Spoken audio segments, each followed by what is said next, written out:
I'm so happy you're here. Today we're going to talk about thrifted, unique, and cheap art ideas. Let's go. As we all know, artwork is a wonderful way to bring in color and contrast and add drama and mood to a space. But what if you can't afford beautiful big ticket pieces? When we first moved in, I was lost as to what to put on all of our blank walls and opted for generic scenes and mass-produced frames. But now after a few years, I've really enjoyed adding in pieces with some soul and meaning or intrigue. I love these pieces, but as always, I stay on a pretty strict budget. Here are my favorite ideas and sources. Thrifted pieces. I usually walk out of the thrift store with nothing, and I expect that going in, but on occasion, I spot a treasure, so it's worth a peek. No matter what I go into the store looking for, art is always one of the first places I look, and I comb through all the piles of frames. And I have found a handful of beautiful original pieces this way. I find with thrifted art, it chooses you, not the other way around. Recently, I found these original vintage pieces by Phil Brinkman of people enjoying the beach.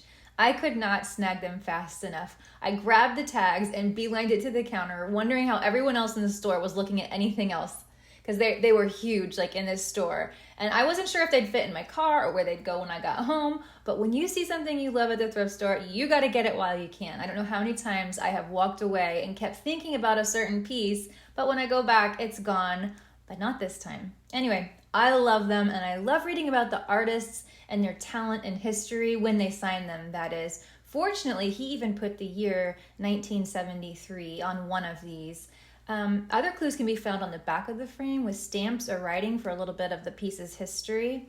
I love that the water level is the same on both of them and that the seagulls tie them together. Anyway, I'm googly-eyed with all the details, and they're huge, and I paid $100 for both of them. And so at the end of this video, I'm going to attempt to hang them up here on the board and batten wall. I think they're about, 40 pounds each, maybe 35 to 40 pounds each. So you can use this 3M piece, and you don't need a stud or tool, and it's supposed to hold 65 pounds. I have used it before, and it worked, so we're going to do that at the end of the video. Clara and I also found this original piece by Florida artist Patty Levette leaning up against the wall on the floor. I grabbed that one fast. I was looking for something peaceful with green, and it even has one of the water birds and egret that we so often see where we live, and for under $10.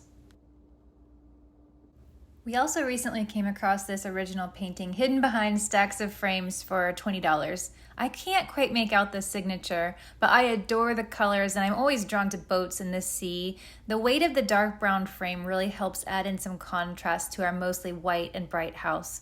Thrifted pieces really do bring in new life and character to a home. And finally, this sweet little unsigned piece in the hallway, which I've shown you before. It's such a great size, I feel like I could put it on any wall. And this one was under $10 as well. I especially prefer the character and detailed frames and uniqueness these older pieces have compared to mass-produced collections. What a treasure to find these beauties and hang them in my home. So definitely check out the art section of the thrift stores and see what you find. Repurposed frames. Sometimes you just can't find what you're looking for, and this is what happened in this space. I was looking for something large scale, but nothing quite hit the mark. So I found this large frame at a nearby thrift store for $40, and I transformed it with just a few materials. I have a whole blog tutorial or video on how you can do it.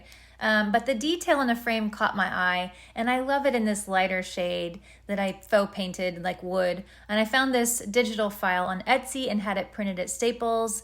You can print it as a blueprint for just a few dollars, and it changed the look completely. And I used the same faux wood painting technique on these frames by the front door. I also painted the mat and did a little DIY art. Nothing fancy, just some lines and pretty colors. So, that's another idea to repurpose thrifted frames or some you already have.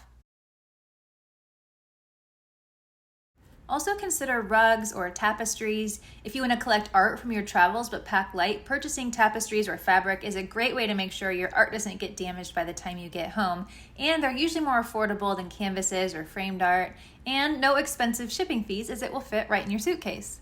We bought this while visiting Ecuador for a friend's wedding. It's meaningful to us and reminds us of that exciting and very crazy trip. At our last house, I hung this lightweight rug in the dining room for color. It's a great way to get massive art for cheap. I found this 5x7 foot rug on clearance around $50 at World Market. The bold and large scale print worked great as a piece of art. I just tacked it up with some upholstery pins. TV art. I wanted a way to hide the big black box. The new TVs with frames and digital art are so cool but expensive, and I didn't really want a gallery wall here. So I decided to make a frame with art canvas panels that opens like binary doors.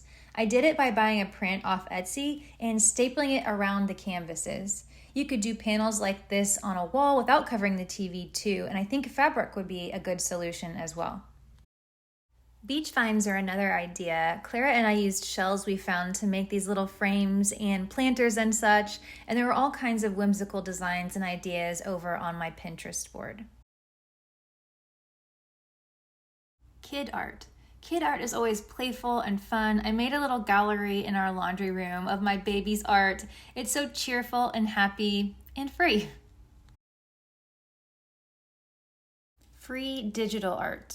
Although it's cheaper to find thrifted pieces, you can find lots of free digital art and add it to frames. This time I found these detailed illustrations by Redoute Pierre Joseph in the New York Public Library's digital art collection.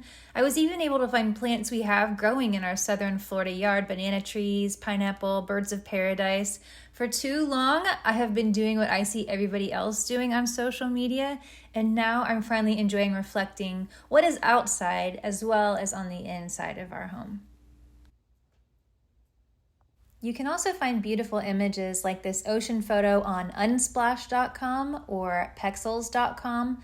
They're both incredible resources. I used one image here and cropped it in half to make two. And finally, wallpaper. If you're struggling to find large art for a blank wall, consider wallpaper. There are so many beautiful murals for under $100 that will make a huge impact in your space. I have a complete wallpaper tour of my house up on YouTube and as blog post as well.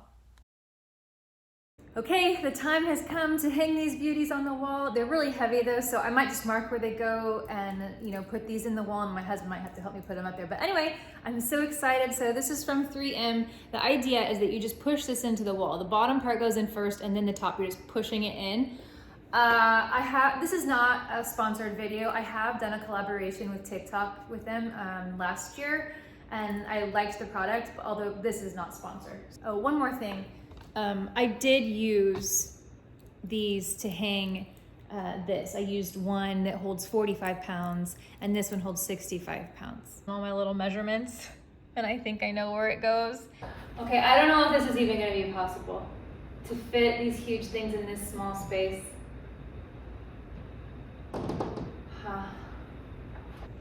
So I pushed it into the wall. I didn't do it exactly like the instructions, so I'm not going to show it exactly because they're 3M is very particular about the instructions. So just read the instructions. Watch out. Okay, I think we're going to leave it here for today, but I will leave you with the finished project during the outro. I'm so glad you were here, and I will see you next time.